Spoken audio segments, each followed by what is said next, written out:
6:39 and welcome back. When you hear superconducting wires, you may feel like you're watching a movie about a galaxy far, far away. But this morning we have MagLab Director Greg Boebinger here to talk about some very real technology. Good morning. Good morning.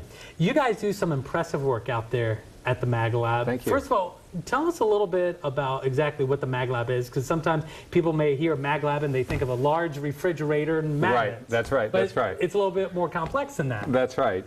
We're essentially established in order to build the world's largest and most powerful magnets as a research tool.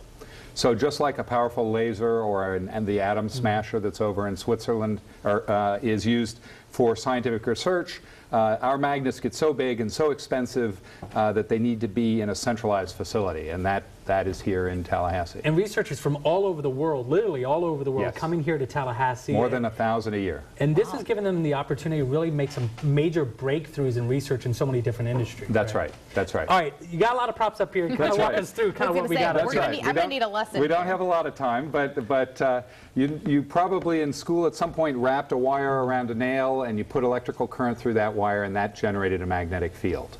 That's the way that you generate magnetic fields, is you just run an electrical current through a wire. So every electrical wire has a small magnetic field.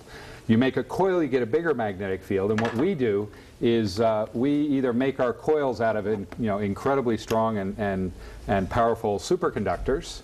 That's what I've brought here. This is superconducting wire that's in a steel conduit, and we lead the world in this sort of technology. Okay. And then I also brought this sheet of copper silver. This is how we make our spiral out of our powered magnets.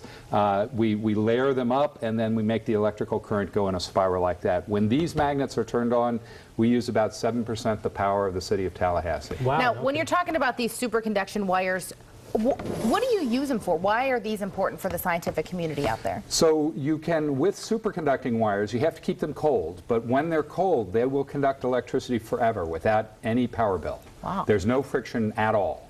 And so that's important, for example, for MRI machines. If you get an MRI done, you're sitting inside a superconducting magnet. And that high magnetic field allows the doctors to get an image inside your body.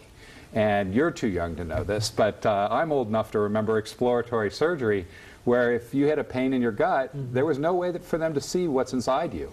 And so they'd cut you open to go look. And who would have thought that superconductors, something that exotic, would allow doctors to get an image of what's going on inside your body. And so you mentioned the RMI. What are some of the other advancements out there, some of the other products and devices out there that it's because of research like this that led to it, that people may be surprised to learn? So the biggest area of research at the Magnet Lab is in discovering and developing new materials.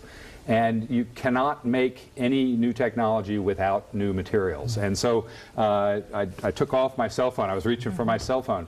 I didn't want it to ring. But the cell phone has dozens of materials in it that just did not exist 20 years ago. But when I mean didn't exist, they did not exist. They had not been invented. And so that's everything from the high-impact plastic to the glass on the front to the fast electronics inside. And a lot of that, in order to understand how those materials work, you had to do some research on using high magnetic fields. And lastly, with only about 20 seconds that we have left here, how vital, how critical is it that we have this MagLab, this resource here in Tallahassee? So we bring, as I said, over 1,000 scientists in every year to do research. That puts us on the international map. We bring in about $32 million a year in federal funding every year, and that is high-tech jobs for the area.